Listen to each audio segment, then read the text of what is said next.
어떤 연불 수행자가 깊은 산속에 들어가서 약초를 캐고 있었는데 이 다리가 없는 여우가 살고 있는 거야.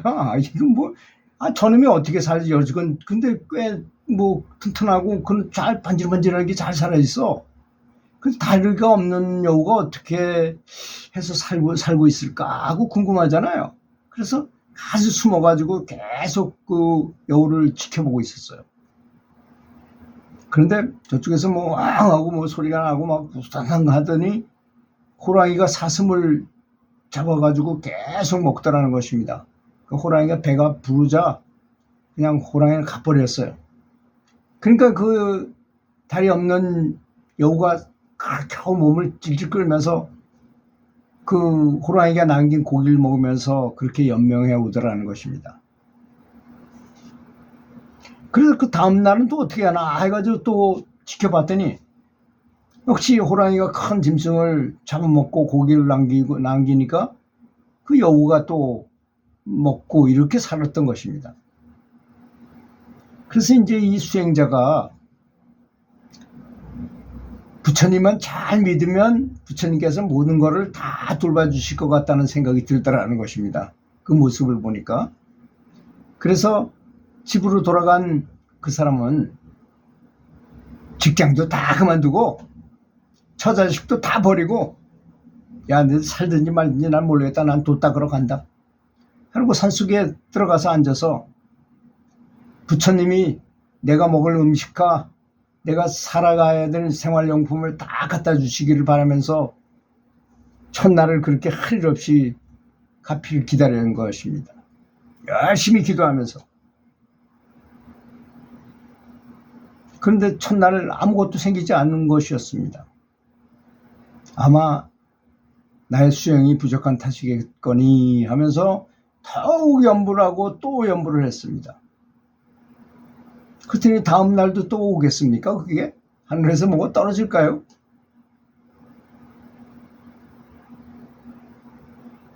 그렇게 여러 날 버티면서 오직 부처님께서 모든 가피를 내려주시기를 학수고대하면서 기도했던 것입니다.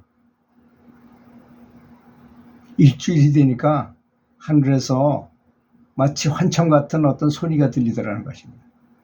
소리를 벼락같이 야, 이 사람아, 왜 배울 게 없어가지고 다리 없는 여우한테서 무엇을 배우려고 하냐?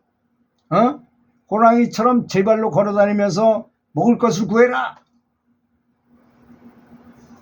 그러면서 무언가를 네가 구해, 네 힘으로 네가 구해가지고 다른 사람한테 주는 사람이 되어야지. 어찌 거지처럼 남에게서 뭘 바라고 있는 것이냐 하면서 소통을 치더라는 것입니다. 그렇지 않습니까? 이제 경중과 일의 경중과 상황을 봐야 되는 것입니다. 내가 만약에 염불만을 하기 위해서 가족들 다 버리고 다니던 직장에도 내가 굉장히 중요한 역할을 했음에도 불구하고 그걸 다 때려치고 사장이 볼 땐 너 왜 그만두냐, 네가 없으면 우리 회사가 안 되고 막 그런데도 불구하고 뿌리치고 나왔어요. 염불을 하겠다고. 아니, 그 사람이 그걸 하면서 염불을 해도 아무 상관이 없는 거예요. 처자식들하고 잘 살면서 염불을 해도 아무 상관이 없는 거예요. 그럼에도 불구하고 다 싫다고 때려치고 나왔어요. 스님이 된 것도 아니면서 그냥 혼자 살아요.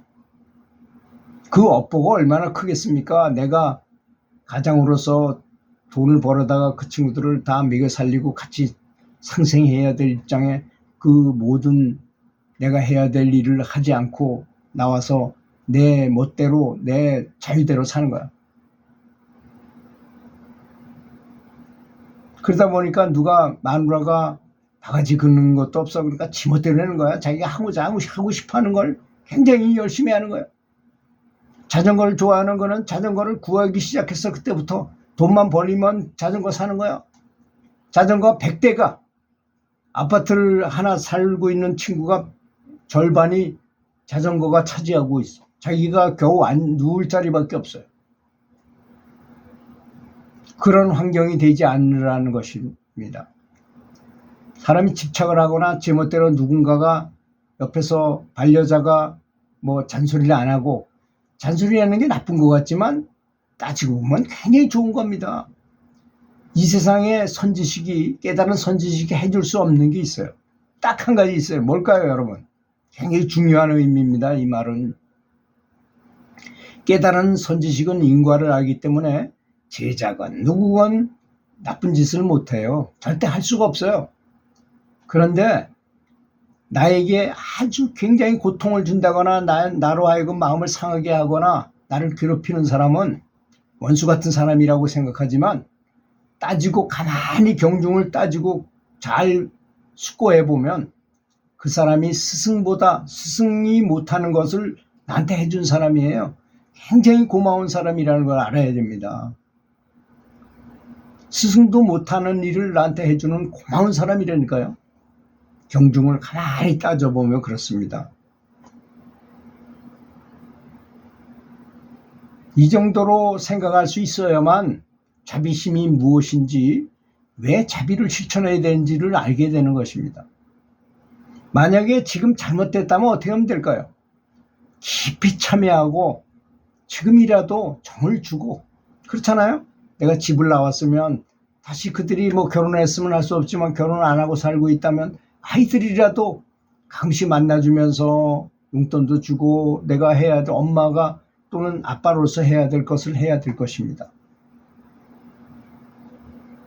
참여라는 거는 잘못이 아무리 크든지 작든지 간에 진심으로 참여해서 부처님의 힘과 연결이 돼서 참여하게 되면 힘이 생겨요. 그러면 그 업장을 소멸시킬 수가 있다는 것입니다.